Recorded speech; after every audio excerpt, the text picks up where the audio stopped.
Hello student, मेरे channel प्रीति insight academy में आप सभी का स्वागत है। आई होप आप सब अच्छे होंगे और रीड की प्रिपरेशन में जुटे हुए होंगे इस वक्त। और आज जो सीडीपी का पहला चैप्टर है वृद्धि एवं विकास, उस पर हम लोग चर्चा करेंगे और उसको विस्तार से समझेंगे कि वृद्धि एवं विकास क्या होता है। तो सबसे पहले हम वृद्धि एवं विकास की बात करें तो वृद्धि एवं विकास जो है वो दोनों एक दूसरे के पूरक कह सकते हैं। जैसे कि वृद्धि जो है वो विकास के ही एक चरण है या एक ही प्रक्रिया है। विकास में वृद्धि आती है, तो वृद्धि सबसे पहले जानेंगे और इन दोनों में कुछ जो अंतर हैं जो दिखलाई पड़ते हैं वो समझेंगे। तो सबसे पहले आइए समझते हैं। वृद्धि एवं विकास ये दोनों शब्द प्रायः बिना कोई भेदभाव किए पर्यायवाची रूप से काम में लिए जाते हैं। ये दोनों यह प्रकट करते हैं कि गर्भाधान के समय व किसी विशेष समय तक कितना कुछ परिवर्तन आया है। यह व्यक्तित्व के सभी पहलुओं शारीरिक, मानसिक, सामाजिक, संवेगात्मक आदि का सब ओर से वृद्धि एवं विकास होता है। इस तरह से वृद्धि एवं विकास का प्रयोग बालक में आयु बढ़ने के साथ साथ होने वाले परिवर्तनों के लिए किया जाता है और इसलिए यह आवश्यक है कि वंशानुक्रम और वातावरण की उपज कहे जाते हैं। परंतु अगर कुछ बारीकी से देखा जाए तो वृद्धि एवं विकास दोनों के बीच कुछ अंतर दिखाई पड़ता है। इस अंतर को निम्न प्रकार से समझा जा सकता है। तो सबसे पहले हम बात करेंगे वृद्धि की। तो वृद्धि जो है, वृद्धि परिमाणात्मक होती है, जैसे कि क्वांटिटिव होते हैं, क्वांटिटिव चेंजेस होते हैं वृद्धि में। और यह जैसे कि इसके अंतर्गत जैसे आते हैं बच्चे बड़े होने के साथ साथ जैसे आकार, लंबाई, ऊंचाई, भार आदि में होने वाले परिवर्तनों को वृद्धि कहकर पुकारते हैं। वृद्धि एक संपूर्ण विकास का चरण, जैसे मैंने अभी ऊपर ही बताया कि ये जो है विकास का ही एक चरण है। वृद्धि परिपक्वता के बाद रुक जाती है, मतलब मेच्योरिटी के बाद रुक जाती है और इसे मापना संभव है। ठीक है, तो वृद्धि को हमने समझा कि इसे मापना संभव है। अगर मोटे मोटे भाषा में कहें, इसे मापना संभव है। ये विकास का ही एक चरण है और यह परिपक्वता के बाद रुक जाती है। और जो है इसमें जो बदलाव देखने को हमें मिलते हैं बाहरी रूप से, वो है लंबाई, ऊंचाई, भार इत्यादि। ठीक है, अब हम विकास को जानेंगे। विकास जो है, विकास जैसे कि मैंने बोला कि विकास जो है वो वृद्धि जो है विकास का ही एक चरण है।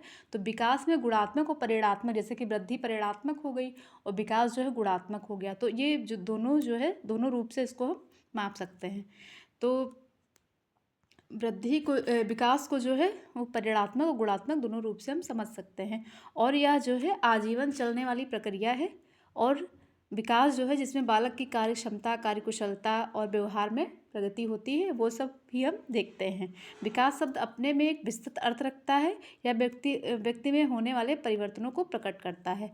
वृद्धि विकास का ही एक भाग है, जैसे मैंने उस पर ऊपर कई बार बताया आपको। विकास एक सतत प्रक्रिया है जो जन्म से लेकर मृत्यु तक चलती रहती है, निरंतर चलती रहती है। तो विकास जो है निरंतर चलने वाली प्रक्रिया है।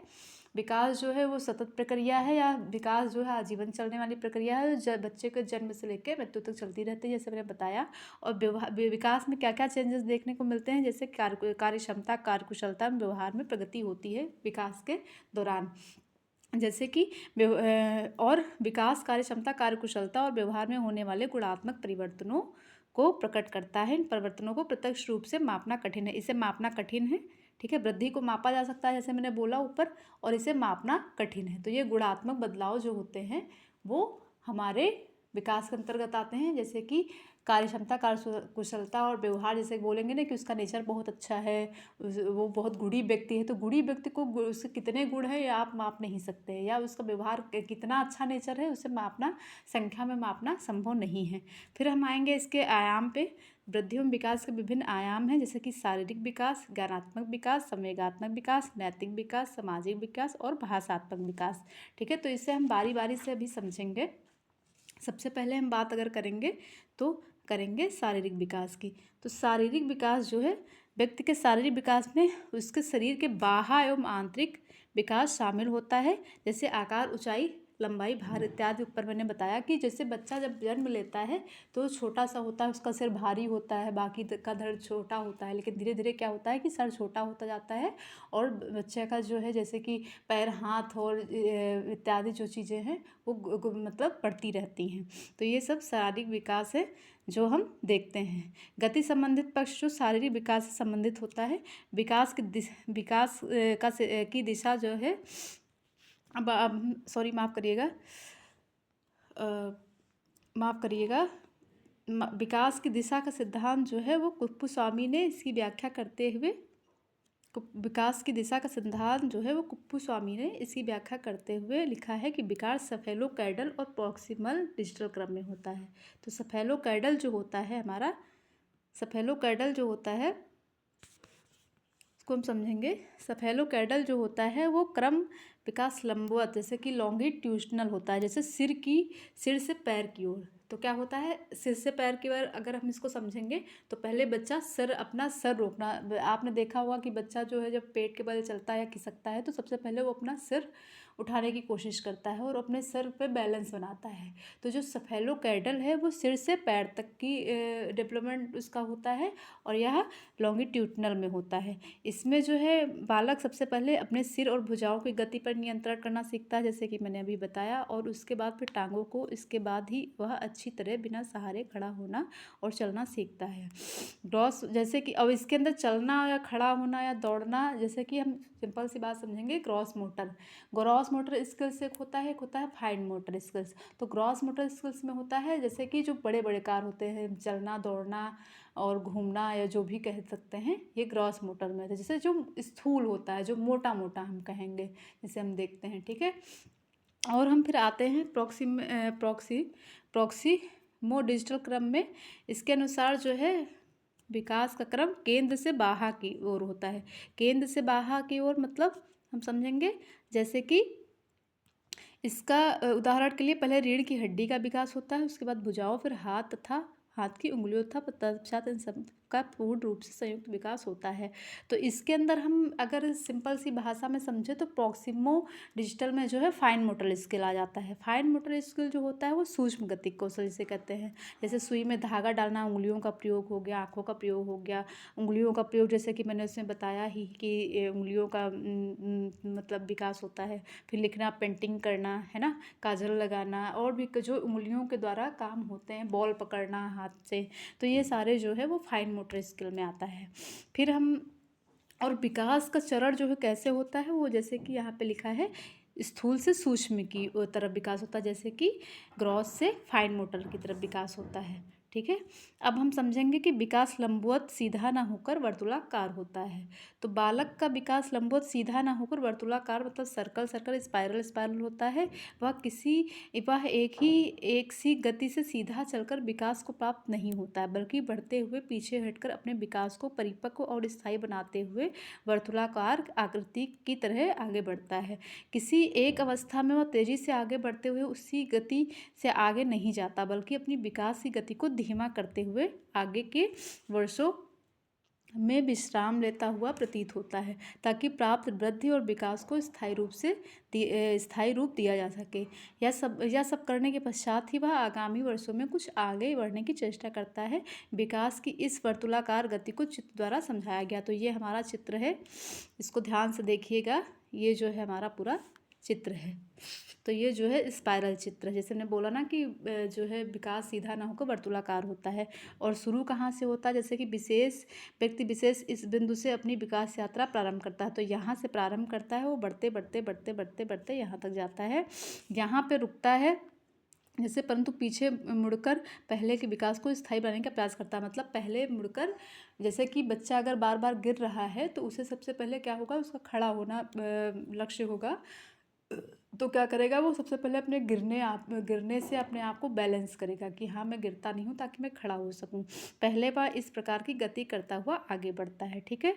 तो इस तरह से हमने विकास सीधा ना होकर स्पाइरल होता है, वर्तुलाकार होता है, इसको मैंने बहुत अच्छे से समझ लिया। ये बालक की दिशा होती है। अब हम समझेंगे यहाँ पे, अब यहाँ हम समझेंगे शारीरिक अनुपात में परिवर्तन, ठीक है। यहाँ पे हम समझेंगे शारीरिक विकास में परिवर्तन, अनुपात या शारीरिक अनुपात में परिवर्तन कैसे होता है, माफ़ करिएगा। तो यहाँ पे हम पढ़ेंगे, इंग्लिश में बोलेंगे चेंज इन बॉडी प्रोपोर्शन, ठीक है। तो इसको हम समझेंगे। तो शारीरिक अनुपात में परिवर्तन आकार में वृद्धि होने के साथ साथ बच्चों के शारीरिक अवयवों के अनुपात में उल्लेखनीय परिवर्तन दृष्टिगोचर होते हैं। उदाहरण के लिए जन्म के समय बच्चे का सिर उसके शरीर की संपूर्ण लंबाई का 1/4, जैसे मैंने अभी शुरुआत में आपको बोला था कि 1/4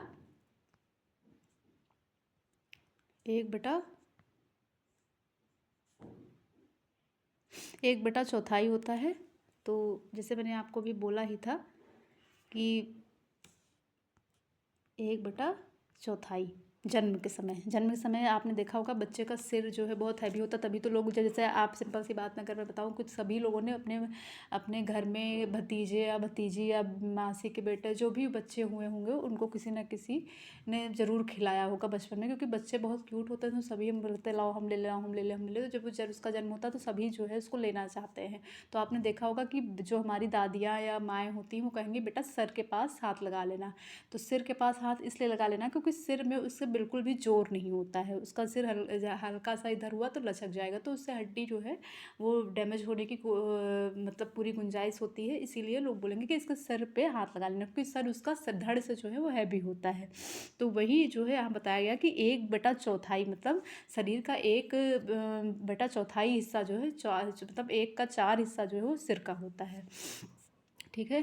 तो ये बताया गया है, जैसे कि यहाँ हम चित्र से समझ सकते हैं, सिंपल सी बात है।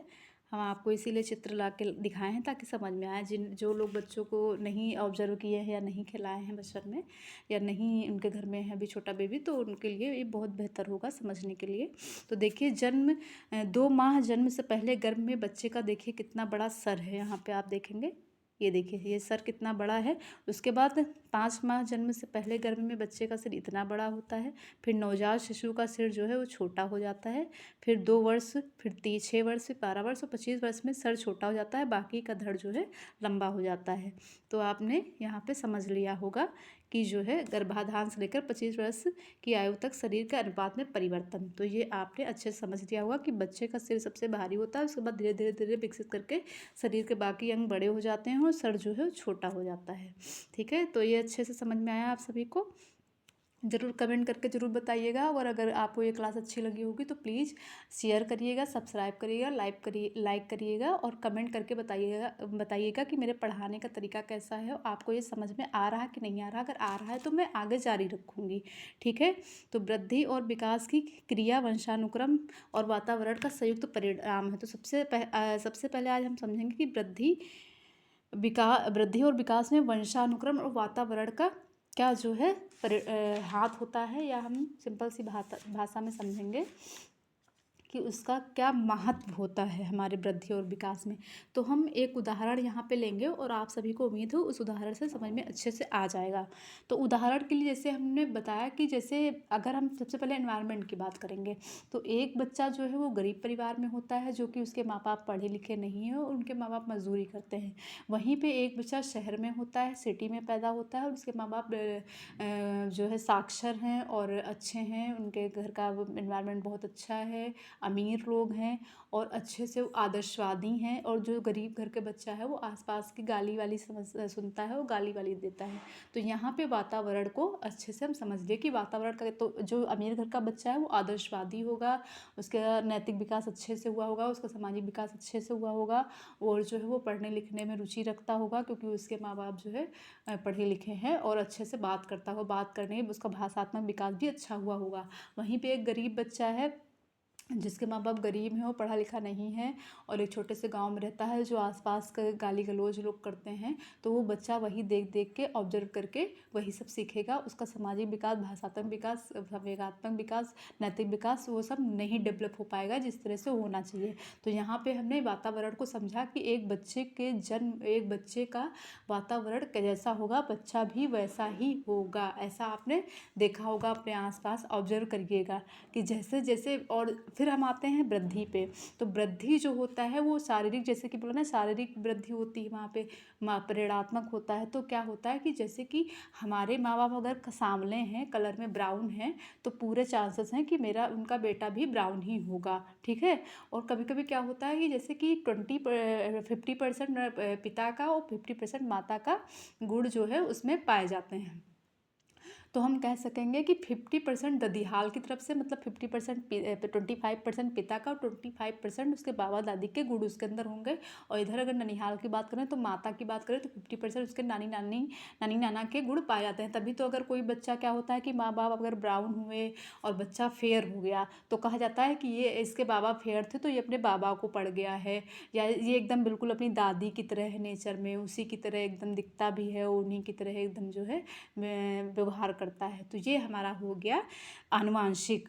आपको अच्छे से समझ में आया? मतलब आनुवांशिक मतलब जो हमारे जीन होते हैं। जैसे कहेंगे ना कि इनकी मम्मी सुंदर थी तो वो बेटी भी सुंदर है, या इनके बाबा अच्छे थे तो वो भी, उनका पोता भी अच्छा है, उनके नाना अच्छे हैं तो उनकी जो है नाती बहुत अच्छा है, उनकी मम्मी अच्छी हैं। तो ये हो जाता है, मतलब पूरा चांसेस होता है कि बच्चा जो है अपने माता पिता में से 50-50 गुण लेके और अपने ददिहाल और ननिहाल से लेके बनता है एक बच्चा। तो उसके जैसे जीन होंगे वैसे ही वो बच्चा होगा। जैसे कि साउथ अफ्रीका, सिंपल सा उदाहरण लेकिन साउथ अफ्रीका में आप सभी देखेंगे सभी ब्राउन लोग होते हैं, सभी का जो शारीरिक आकार होता है लगभग एक जैसा होता है, या फेस कटिंग देखेंगे तो लगभग एक जैसा होता है, क्योंकि वहाँ पे विभिन्न तरह के लोग नहीं पाए जाते हैं। वहीं अगर हमारे भारत में देखेंगे तो यहाँ पे विभिन्न तरह के लोग पाए जाते हैं। तो पूरे चांसेस होते हैं कि जैसे माता पिता होंगे, अगर माता पिता बहुत फेयर होंगे तो बच्चा भी बहुत फेयर होगा, अगर माता पिता ब्राउन होंगे तो बच्चा भी ब्राउन होगा। लेकिन यहाँ पे अगर बाबा और दादी में से कोई फेयर है तो मतलब पूरे चांसेस हैं कि बच्चा मान लो अपने दादी बाबा पे गया है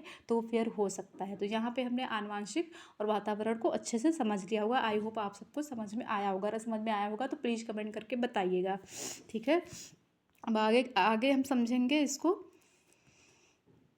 आगे हम समझेंगे शारीरिक वृद्धि और विकास को प्रभावित करने वाले कारक। तो कारक तो सबसे पहले भाई कारक तो होते ही हैं, जैसे बोला ना कि कारक जो है हर एक चीज़ में बाधाएं और क्या बोलते हैं महत्व या सिद्धांत जो भी बोल लेंगे, कि जैसे कुछ चीज़ों के एक पॉजिटिव पॉइंट होता है, एक निगेटिव पॉइंट होता है। तो इसके भी कुछ प्रभावित करने वाले कारक हैं जो हम देखेंगे यहाँ पे, फैक्टर देखेंगे जो अफेक्ट करते हैं। तो शारीरिक वृद्धियों और विकास के मार्ग में वंशानुक्रम एवं वातावरण दोनों ही संयुक्त रूप से पर्याप्त सहायक सिद्ध होते हैं। जैसे हमने ऊपर अभी समझाया कि कितना ज़्यादा वातावरण और आनुवंशिक का एक बच्चे पर प्रभाव देखा जा सकता है उन दोनों का, ठीक है। ऐसे वंशानुक्रम एवं वातावरण संबंधी कुछ महत्वपूर्ण तत्वों या कारकों का उल्लेख नीचे किया जा रहा है। तो हम पढ़ेंगे जैसे गर्भाधान के समय वंशानुक्रम द्वारा ग्रहण की गई पैतृक विशेषताएं और गुण। देखो मैंने ऊपर ही बताया कि जैसे उनके दादी बाबा या नानी नाना होंगे या जैसे जीन होंगे वो बच्चे के ऊपर पूरे चांसेस हैं कि वो दिखेंगे, ठीक है। अकेले एक बच्चे का अथवा एक साथ कई बच्चों का जन्म, जैसे कि जो बच्चे जुड़वा होंगे तो आपने जुड़वा बच्चों को देखा होगा और आपने सिंगल बच्चे को देखा होगा, कहीं कहीं तिड़वा बच्चे भी देखने, जैसे कि फराह खान एक उदाहरण है, उनके 3 बच्चे हुए थे एक साथ। तो जो जुड़वा बच्चे होते हैं वो सिमिलर होते हैं, और जो सिंगल चाइल्ड होते हैं वो मतलब वो तो होते ही हैं, वो तो अपने माँ बाप में ही पढ़ेंगे। तो यहाँ पे हम देख सकते हैं गर्भाकाल में माता की शारीरिक और मानसिक अवस्था।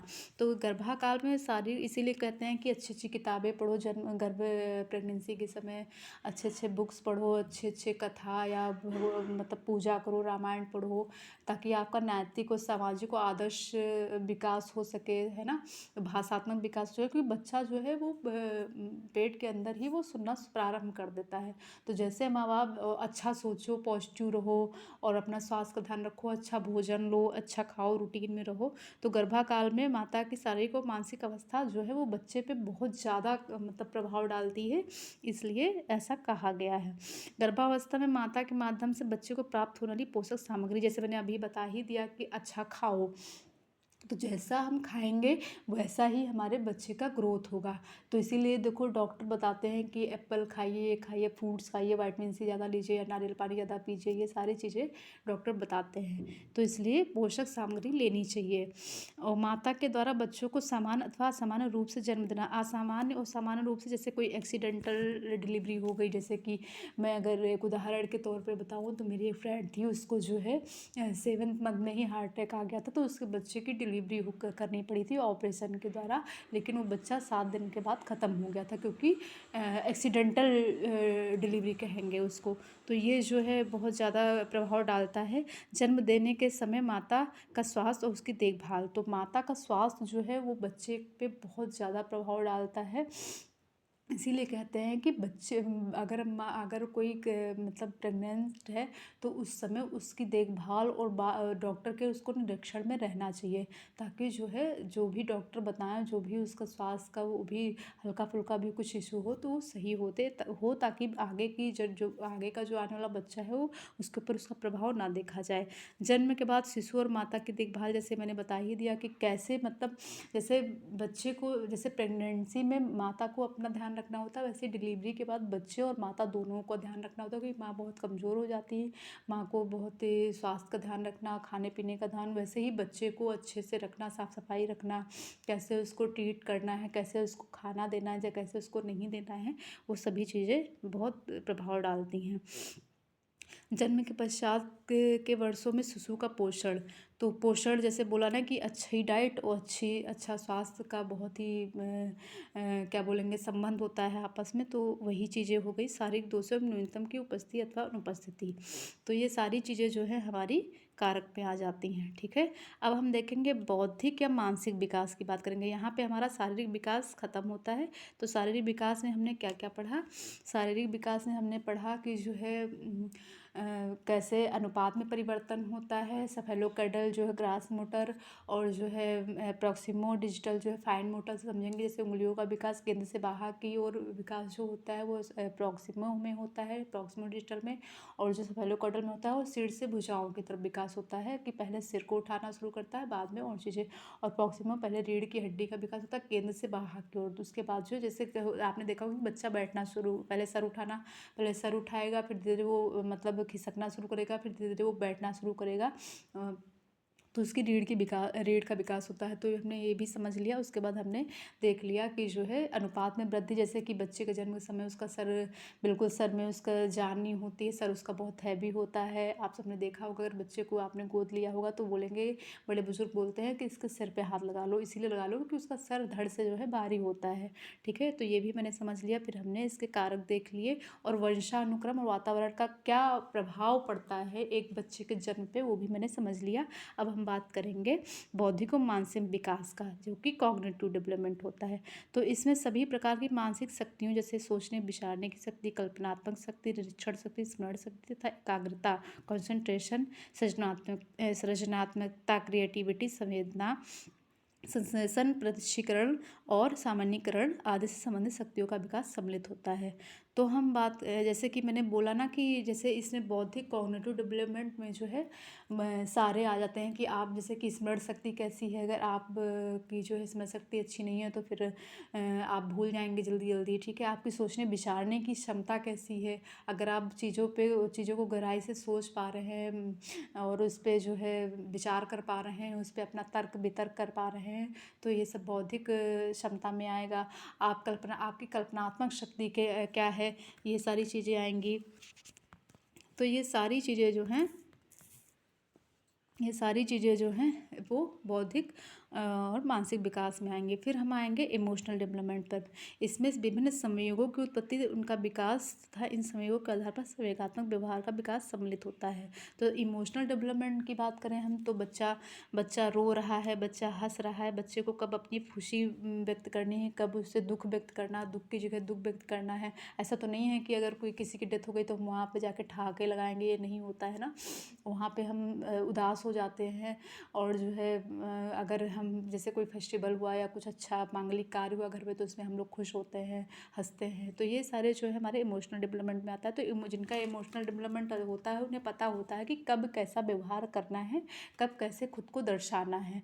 और जिनका नहीं हुआ होता है इमोशनल डेवलपमेंट, वो नहीं समझ पाते हैं, तो वो जो है मतलब व्यवहार के अनुकूल प्रतिक्रिया नहीं दे पाते हैं। तो ये हो गया सोशल डेवलपमेंट, सॉरी माफ़ करिएगा, इमोशनल डेवलपमेंट को कॉग्निटिव, अफेक्टिव, साइकोमोटर उसके अंडर सभी आते हैं। वो हम आगे चल के पढ़ेंगे ब्लूम टैक्सोनॉमी में उसमें उन्होंने बहुत अच्छे से दर्शाया हुआ है जो कि कॉग्निटिव, अफेक्टिव और साइकोमोटर हमारे जीवन में कैसे प्रभाव डालते हैं इन सभी चीज़ों का, वो इमोशनल डेवलपमेंट में आगे हम आपको डिटेल से पढ़ाएंगे। लेकिन अभी के लिए आज इतना ही जान लेते हैं कि संवेगात्मक विकास क्या होता है, इमोशनल डेवलपमेंट क्या होता है। फिर आते हैं हम नैतिक अथवा चारित्रिक विकास में, मोरल और करेक्टर डेवलपमेंट। इसके अंतर्गत नैतिक भावनाओं, मूल्यों तथा चरित्र संबंधी विशेषताओं का विकास सम्मिलित होता है। तो नैतिक भावनाएं क्या होती हैं, जैसे कि आप देखा होगा कि नैतिकता क्या है कि जो है किसी का मजाक ना उड़ाना, है ना, बड़ों का सम्मान करना, समाज के लिए एक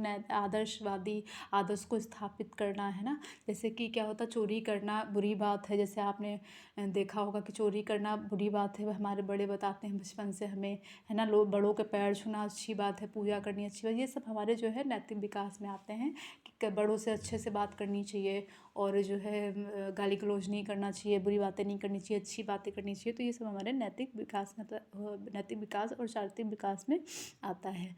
फिर हम आते हैं सोशल डेवलपमेंट पे।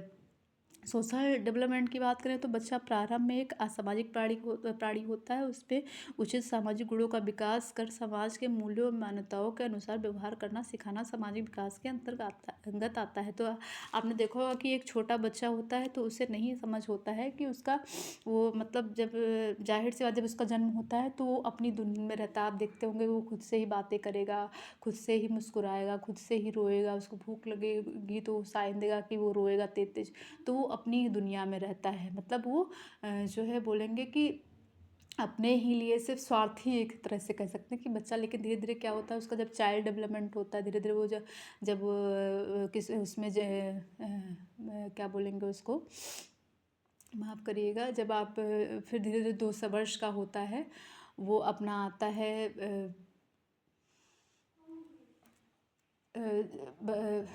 माफ़ करिएगा, जब किशोरावस्था से पहले जो आपका आता है बच्चा, माफ़ करिएगा, पूर्व संक्रियात्मक अवस्था में, तो वो जो है आपका होता है जो कि पियाजे ने बताया है 2 वर्ष से 7 वर्ष तक। पूर्व संक्रियात्मक अवस्था में जैसे बच्चा जब आता है तो वो क्या करता है कि अपने पापा को पहचानने लगता है, मम्मी को पहचानेगा और जो है दादी बाबा को जानेगा, ये इनकी बुआ है, इनके मासा है, इनको तो सबको धीरे धीरे वो जानने लगता है। तो उसका जो है सामाजिक डेवलपमेंट वहाँ से शुरू हो जाता है, ठीक है। तो वही उसी के अनुसार वो व्यवहार करता है। फिर आता है भाषात्मक विकास। भाषात्मक विकास में बालक के अपने विचारों की अभिव्यक्ति के लिए भाषा का जानना और उसके प्रयोग से संबंधित योग्यता का विकास शामिल होता है। तो भाषा का विकास हमने देखा है कि जैसे कि जो विदेशों में बच्चे होते हैं उनकी भाषा क्या होती है, मातृभाषा क्या होती है, इंग्लिश होती है। और हमारे यहाँ की मातृभाषा क्या, हिंदी है। जैसे कि हमारे यहाँ तो विभिन्न भाषाएँ हैं, तो जहाँ पर जिस क्षेत्र में बच्चा जन्म लेता है उसकी मातृभाषा उसी के अनुसार, जैसे कि जो उसके माता पिता जो पहली भाषा वो अपने माँ बाप से परिवार से सुनता है वही वो उसके मातृभाषा हो जाती है, वही वो बोलना प्रारंभ कर देता है। तो वहाँ पे भाषात्मक विकास होता है। तो ये आज हम इतना ही जानेंगे। इसके आगे की क्लास करेंगे जो कि हम इसके संबंधित कुछ क्वेश्चन करेंगे। और आपको अगर और कुछ इसमें नहीं समझ में आया है तो बताइएगा, कल हम एक्सप्लेन कर देंगे। और आज हमने जो पढ़ा है वो आपको आई होप समझ में आया होगा। तो आज हम लोगों ने क्या क्या पढ़ा, आज हम लोगों ने पढ़ा कि वृद्धि और विकास क्या होता है, वृद्धि और विकास में अंतर क्या क्या होता है। जैसे वृद्धि परिणात्मक होती है और विकास गुणात्मक होती है।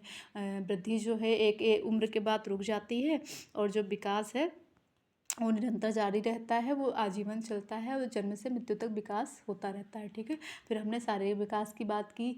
शारीरिक विकास में हमने पढ़ा सफेलोकैडल और प्रॉक्सिमो डिजिटल, मतलब स्थूल सफेलोकैडल में ग्रॉस मोटर पढ़ा था और जो है प्रॉक्सिमो डिजिटल में जो है हमने फाइन मोटर पढ़ा था। फाइन मोटर में आता है उंगलियों का प्रयोग, हाथ से बॉल को पकड़ना, लिखना पढ़ना, पेंटिंग बनाना, काजल लगाना आदि। ग्रॉस मोटर में क्या होता है, चलना दौड़ना भागना आदि, ये सब ग्रॉस मोटर में आता है। उसके बाद हमने पढ़ा था कि अनुपात में परिवर्तन क्या क्या होता है। जैसे कि जन्म के समय बच्चे का सिर भारी होता है, 1/4 होता है। उसके बाद 25 वर्ष की अवस्था में 25 वर्ष की अवस्था में जाते जाते